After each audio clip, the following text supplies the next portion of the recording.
The first would be the common and understood one, where no public participation is permitted during the delivery of testimony by a witness. In that instance, both the testimony, the identity of the witness are kept wholly secret until determined otherwise by the commissioners. So that's the first category. The second is the other two are introduced in a bid to comply with the requirement that the commission be in public as much as it is feasible under the circumstances. To that extent, we envisage that in certain instances, although we will be sitting in the auditorium and the witness is heard, his or her voice will probably be distorted and the identity will not be disclosed. But the delivery of the testimony, as it's received by the commissioners, will be heard contemporaneously with what the public hears. And once again, that is in a bid to protect the identity, the safety of the witness. The third category is one that we find ourselves in today, which is where the witnesses appreciate that their identities may be known in certain quarters, and they know that their identities are known in certain quarters. They are currently living in safe houses, and this follows a risk assessment report that indicated that they may no longer live in their homes because of the risk associated with their jobs in regard to certain investigations, and it is safest for them to be put up in safe houses. So they don't have a challenge with the fact that the reasons that they are in safe houses is because there is an identified threat from certain quarters. That the identification of that threat from certain quarters does dictate that from those quarters or within those quarters, their identities are known. They would like to present their testimony to the commission in public. Hence, their testimony will be beamed into the auditorium and carried by the TV networks and radios. What they ask for is that they be permitted not to present themselves physically, one, and secondly, that their image is not broadcast. Their respective images are not broadcast. They have lived in safe houses for extended periods, and their safety in those houses is supported in part by their anonymity within the communities that they currently live. If their faces are broadcast, then that anonymity is lost, not only for continued living within their specific communities where these safe houses are, but they'll never be able to live comfortably in any other community and try and integrate and live as normal a life as possible. It is on that basis that they request that their images not be published and therefore not be projected on screen.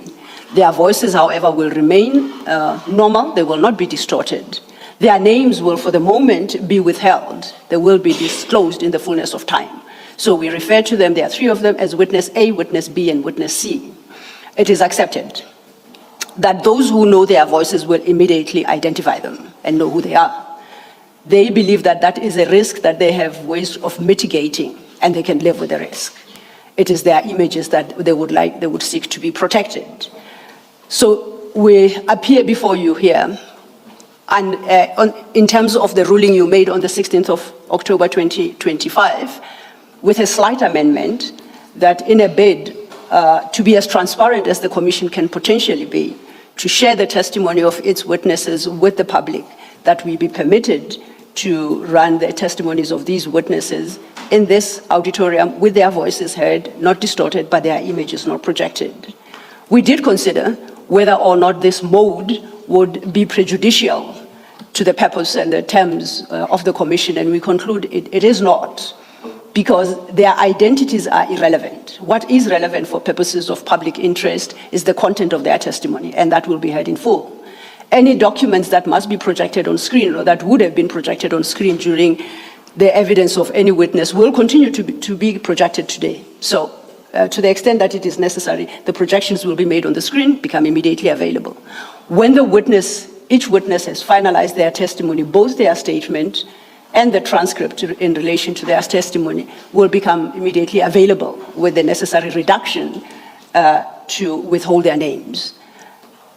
To the extent that it may be thought that that would be prejudicial in any manner, we do not support that contention, because those watching on national TV and hearing the testimony are in no more a beneficial position than those listening on radio. If those listening on radio are not prejudiced by not seeing the speaker and therefore able to identify the features of the witness, then we submit that even hearing their voices and their testimony on TV alone without image will not prejudice the nation and will not undermine the approach that this commission has adopted to public hearings. On that basis, Chair, we would request that the next three witnesses, witness A, witness B, and witness C, be accommodated in the fashion I have set out. Thank you, Ms. Sillo. A ruling has already been made, but you have said that you are asking for an amendment. To the extent necessary. May I ask you to articulate that amendment in the form of a ruling? We could put that together, Chair. I thought of an amendment because the current ruling speaks to in camera, and we are not in camera in the truest sense of the word, because here we are in public, where the testimony will be heard by the public as it is delivered. So that's why we say, to the extent that it is necessary to amend that ruling, then we would request that it be so amended to accommodate this current format, where the witness's voice is heard in the auditorium in the absence of the witness who's testifying from a remote location, but without their voice distorted. Thank you. Thank you, Chair. Ms. Sillo.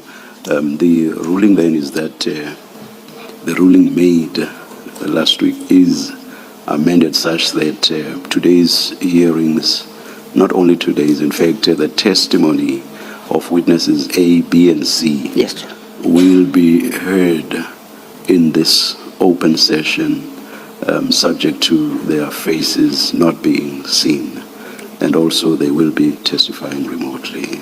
Thank you, Chair. That's correct. You. Thank you. Chair. With their names not being disclosed at this stage. At this stage. Yes. Thank you. Thank you for the ruling, Chair. We are clarified. Thank you. We are ready to lead witness A, if the commissioners are ready. And witness A will soon, his voice will soon be beamed into the room, and he'll be led by Advocate Lee Sigal Ngube. Ready when you are, Chair. Thanks.